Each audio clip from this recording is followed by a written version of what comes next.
Les recuerdo que estamos transmitiendo en vivo desde Avenida Universidad número 2219, a un costado de Ciudad Universitaria, en las instalaciones de la División de Educación a Distancia de la Facultad de Derecho de la UNAM.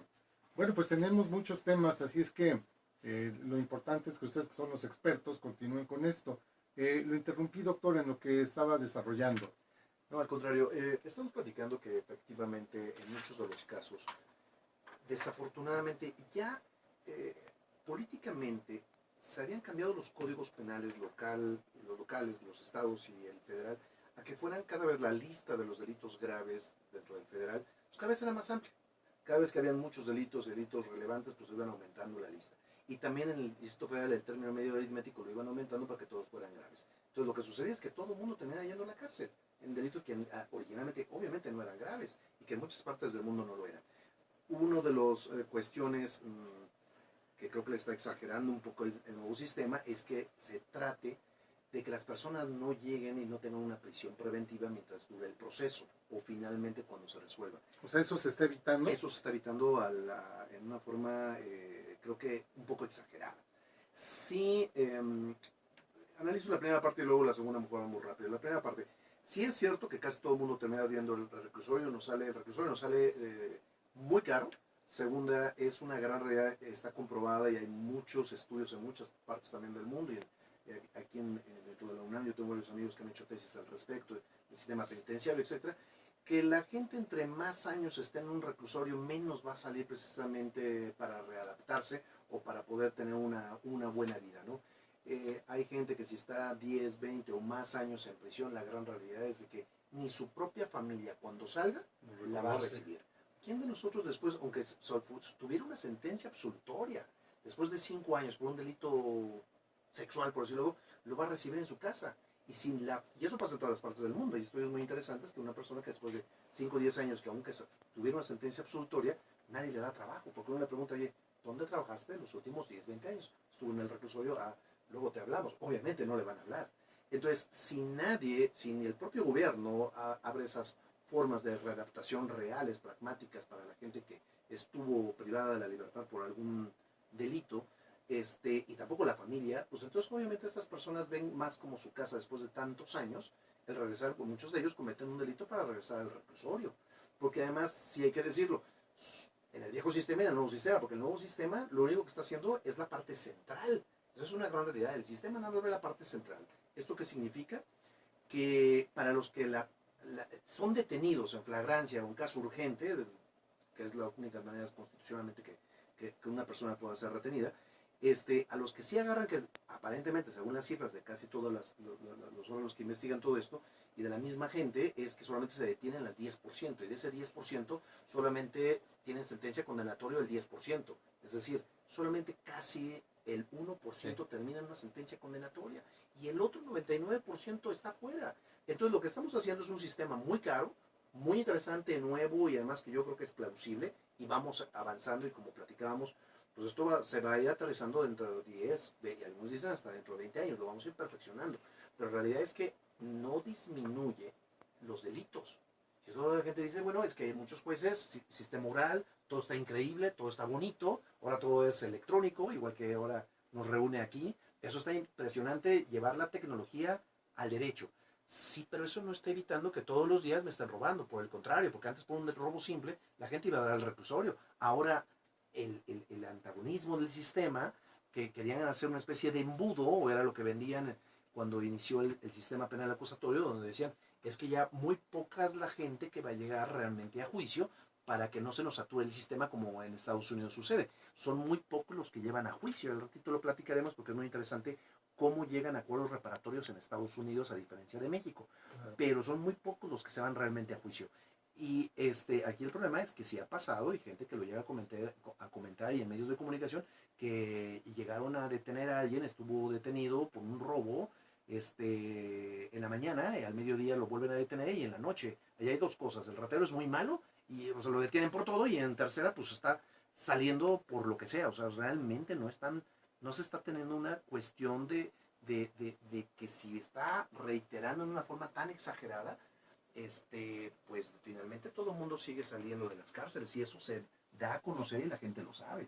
Eso está bastante malo y fuerte, porque entonces la gente que se dedica a esto dice pues, simplemente si no es un robo con violencia, puede estar saliendo fácilmente de los ministerios públicos, ¿no? Entonces ahí creo que no hay que exagerarle el sistema, hay que perfeccionarlo. Está muy bien, pero tiene sus defectos, ¿no? Como todos, ¿no? Claro. Es un sistema. Sí, aquí tenemos varios puntos importantes y como estamos transmitiendo en vivo, nos preguntan qué significa plausible. Es no necesario, es lo que pone. Sí, claro, lo plausible es lo que realmente sería lo más adecuado para la situación en específica, ¿no? Sería lo más importante, ¿no? Digamos que es la diferencia entre el ser y el deber ser. Lo que nos toca realizar todos los días es lo plausible, ¿no? Cómo resulta todos los días, ¿no? Claro, de todo esto, maestros, son varios temas los que van surgiendo y por supuesto lo que queremos es ver cómo se puede, pues, no tanto castigar a la gente, sino tal vez prevenir el delito, pero eso ya será en otro momento. Aquí una de las partes importantes o lo que quisiera yo que abordáramos era retomar un poco el tema de la gravedad o no gravedad de los delitos para ver si se quiere o no continuar con ese proceso. Y por otro lado también hemos oído, retomando un poco el tema del robo, ¿no? Que hay gente en una tienda de autoservicio, por ejemplo, que se roba algo y como la política de esa tienda es cero tolerancia, que se castiga aunque se haya robado un chocolate, vemos que se siguen ese tipo de procesos. Pero además también los medios alternativos de solución de conflictos, en fin, hay varios temas, maestro. Efectivamente, dejan de existir los delitos graves y ahora se clasifican en los delitos de querella necesaria, ¿no?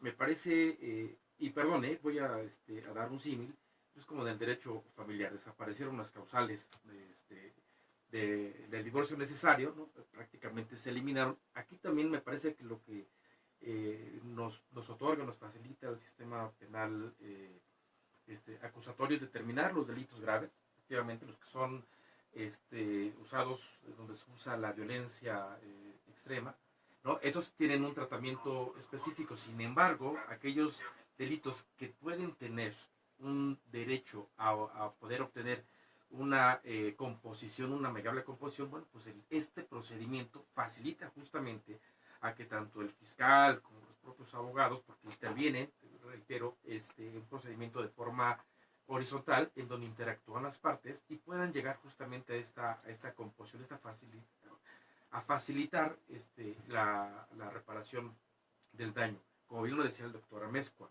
hoy los reclusorios están tan saturados que yo creo que fue una de las partes importantes que el legislador piensa en poder facilitar, no saturar los reclusorios, pero no solamente es no los satures y vamos a dejar más delincuentes fuera, sino prevenir justamente que aquellos delitos, ¿no? Que puedan tener un camino o allanarles un camino para poder culminar antes o durante el mismo procedimiento terminar con el conflicto, pues puedan ser utilizados y así no llegar a la parte concluyente del mismo, ¿no? Me parece que ese es uno de los temas importantes y también coincido con el doctor Amezcua.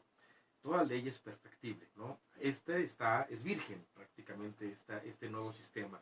Hay cursos, hay preparación para los abogados, para los policías, para los fiscales, pero conforme esto vaya avanzando, seguramente nos vamos a encontrar en el camino con esos tropiezos o con esas dificultades que justamente van a hacer que se modifique, obviamente, el cuerpo normativo y que esas experiencias sirvan justamente para perfeccionar en un futuro no tan lejano estas leyes, ¿no? Un poco como pasa en la materia electoral, cada 3 años que hay elecciones sale algo sí, claro, novedoso, no les gustó, y están modificando la ley de la entidad federativa o la propia ley federal. Sí, ese es uno de los puntos importantes y sobre todo aquí, maestro, hay muchas cosas que quedan en el aire y me refiero a lo siguiente, la actuación de los órganos jurisdiccionales, no necesariamente judiciales. ¿Qué intervención tienen aquí cuando sabemos que muchas autoridades, por ejemplo, tienen una actuación que deja poco que desear? Pero sin embargo, tal vez haya que agotar alguna instancia, tal vez haya un procedimiento administrativo, el órgano de control interno, o cosas así. ¿Cómo funcionaría eso en este sistema, maestro? Bueno, a lo que me quiero referir No, es... ya más o menos yo entiendo su pregunta. Voy a, si me lo permiten, en dos vertientes. Sí, maestro. Tuvimos la idea durante, no sé, 300 años de que este sistema era el que castigaba. Podríamos pensar que sí, que hubo una época en los años 70 que las penas eran enormes y se sumaban, y todavía tenemos penas que se aumentan y se suman hasta no elevar los 70 años según como quedó actualmente, ¿no? En materia de secuestro, de delincuencia organizada. El Código Nacional de Procedimientos Penales no habla de penas, nada más es proceso. O sea, esto se deja bajo el criterio del juzgador en amplitud, así lo señala la misma Constitución, que él va a deliberar bajo su amplio razonamiento, cosa que no hacía en la dogmática el anterior juzgador, ¿verdad? Tomando en cuenta hoy los derechos humanos y los principios de legalidad que me anunciaba mi amigo el doctor Amezcua. Pero por otro lado, no pensemos, o perdón, yo no lo quiero satanizar así, que quisimos nosotros, los que hemos trabajado en el sistema, que la gente se quedara dentro, o sea, que la gente estuviera presa. No creo que esto fuera un deseo de nada ni de nadie. Simplemente esto atiende a un principio procesal. Lo voy a desmenuzar un poquito muy claro, o quiero hacerlo así. Cuando la persona o las personas son acusadas y son llevadas a un juicio en el sistema tasado, se pretende que estas personas paguen de alguna manera. Entonces la reparación del daño quedaba en el aire. Entonces se prefiere la prisión preventiva. Y de ahí que viene la saturación del sistema penitenciario en México, ¿no es cierto? Bien, este sistema sí lo quiere pasar a un segundo término, la prisión preventiva, pero eso no quiere decir que las personas no estén siendo juzgadas o no, de alguna manera no son vigiladas.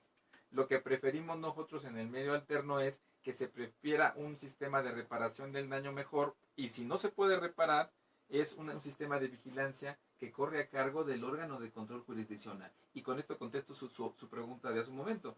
Ahora, el mismo Poder Judicial los va a vigilar. Se van a firmar convenios. Oye, tú ya no vas a volver a entrar a la tienda, al supermercado, para seguir robando, pero tú te comprometes a ir a hacer horas del servicio a la comunidad, o ir al psicólogo, exactamente. Y esta persona va a estar libre, pero bajo esas mismas condiciones. De vigilancia. En el sistema anterior, pues, no preferíamos esto porque no existía judicialmente y el juez no podría echar mano de estas circunstancias, ni tampoco el Ministerio Público. Y por eso estas personas que robaban una cosa pequeña dentro de un espacio cerrado, pues estaban en la cárcel.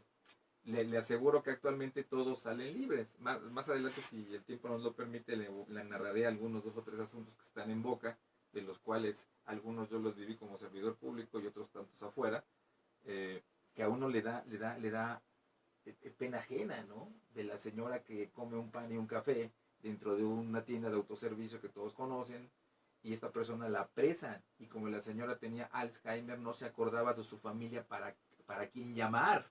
Claro. Y la persona, la directora del penal femenil aquí en México, aquí en la Ciudad de México, Santa Marta, decidió tenerla no presa, no pasarla a medio interno, porque era muy riesgoso. Pero el juez, ¿sabe qué hizo? Le tuvo que dictar un auto de internamiento. Pues qué complicado. Bueno, No, vamos a hacer nuestra segunda pausa, imagínese. maestro, y continuamos con esto, porque sí me parece uno de los puntos importantes de los avances que tiene esta reforma. Claro. ¿No? Así es. Bueno, vamos a hacer una pausa y continuamos. Perdón.